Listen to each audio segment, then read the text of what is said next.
Welcome to another video by the Vickers MG Collection and Research Association.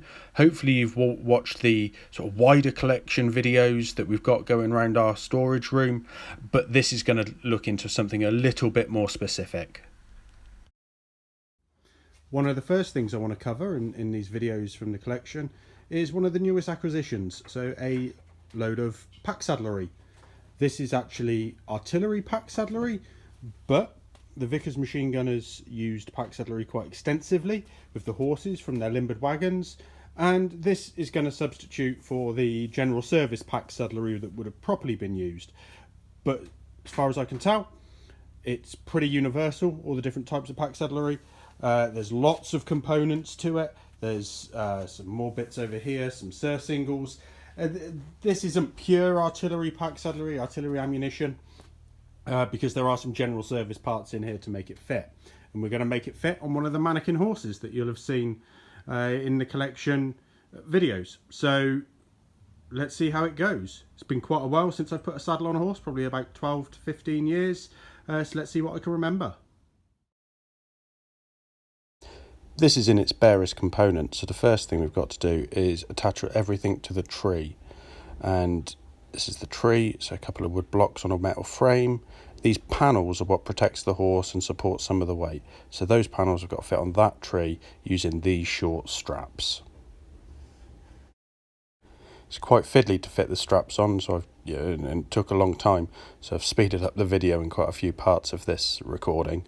Trying to sort these straps out to fit onto the tree, and I've cut a lot out there so that you aren't wasting your time watching me just trying to put leather through leather.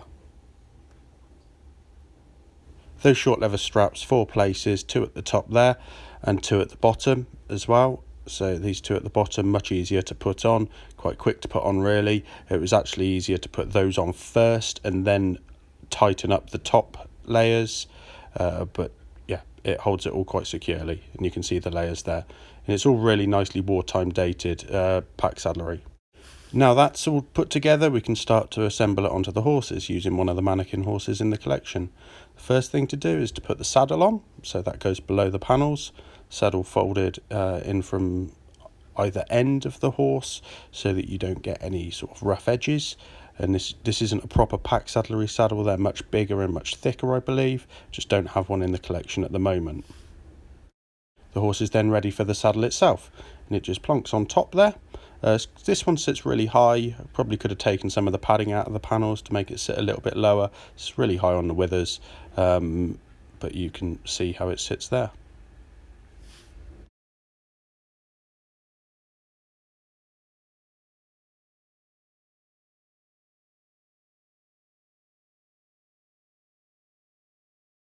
So the next part of the process is to put the girth straps in. Now these hold down the tree of the pack saddle, they'll attach to the girth and keep it nice and secure around the whole horse. These straps are actually general service Packsaddlery straps rather than the artillery ones, which actually have a toggle that just comes down, single pull down through rather than looping it around like this. But these general service ones do the same job. Obviously I've done the other side as well. You can see the toggle of the ammunition Packsaddlery for the artillery as opposed to the loop for the general service Packsaddlery shown there. As with the other parts, it's all new old stock leather that's wartime dated, this one 1940. Here you can see the collar for the Packsaddlery that's actually still in its original wrapping.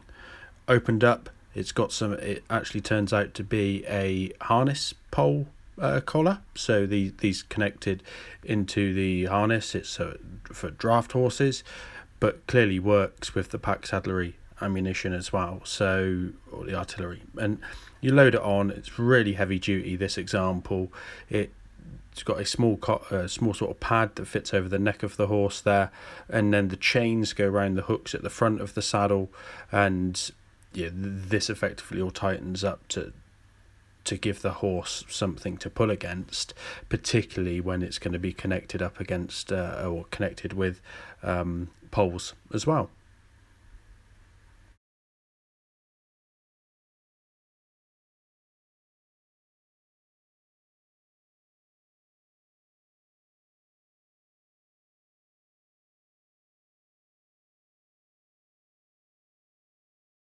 At the other end of the horse, we've got the breechings, which sits around the hindquarters of the horse. These two loops take those poles again, so it's another set of harness pole draft, wartime dated, as with all the other items in the equipment.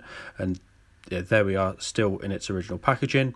Opened up, there's a much older strap, actually. That top strap that goes through the crupper is much older than the rest of the breeching. But the way it fits on, the strap goes over the top of the hindquarters of the horse, and then the breechings go round the bottom, and the chains connect in the same way that they did at the front. This bit of Packsaddlery is actually missing the crupper. Now the crupper goes from the saddle down to the tail, and there's a loop for the tail. The tail goes through that loop, and that holds this strap up on top of the horse to stop the breeching sliding forward. And you can see where I'm putting it on here. There should be something else that holds it up on top of the hindquarters of the horse. With everything else assembled, all that's left to do is put the girth straps underneath. So the girths go, there's two girths, they cross over, they attach to those girth straps that I put on earlier, hanging down from the tree of the saddle there, and they cross over just to help distribute that weight forward and back a little bit easier. And there you can see I'm tightening those up so it's nice and secure on the horse, making sure that they don't cross any other straps as well, and seeing how they fit. They go down and they cross over underneath the horse. Both sides have the same, and those woolen girth straps basically sit under the belly of the horse there. So with that all assembled, we're able to add some of the machine gunnery parts at last.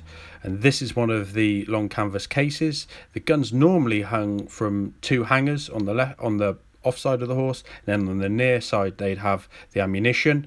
I don't have those open hangers. I've got this long covered in gun case that doesn't feature actually anywhere.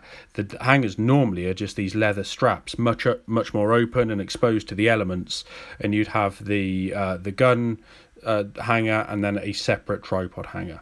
This gun hanger is on the one side, so I'm using it as a gun horse with the cleaning rod and barrel underneath, and then on the other side we've got this ammunition box. Now this is actually for 4 ammunition boxes, and the only place I've seen it is in this Indian 1920s pamphlet that shows the picture of that ammunition carrier in use.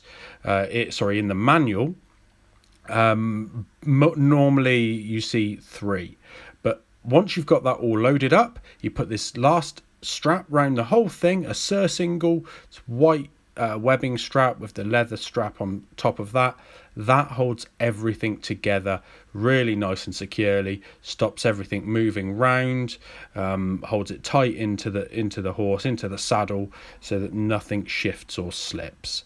Because once you've got these 4 ammunition boxes loaded up, that's 100 pounds of ammunition on one side of the horse. That's to be well balanced, and you can see that the horse is quite wide once it's got everything in one place, from front and back. So there we go. Thank you for watching that. I hope you've learned more about how Packsaddlery was put together, most of the video, and then used with machine gun equipment at the last minute. So hopefully, if you like that, please click like, subscribe to the video channel, and you'll see more Vickers machine gun related stuff in the future. Thanks very much.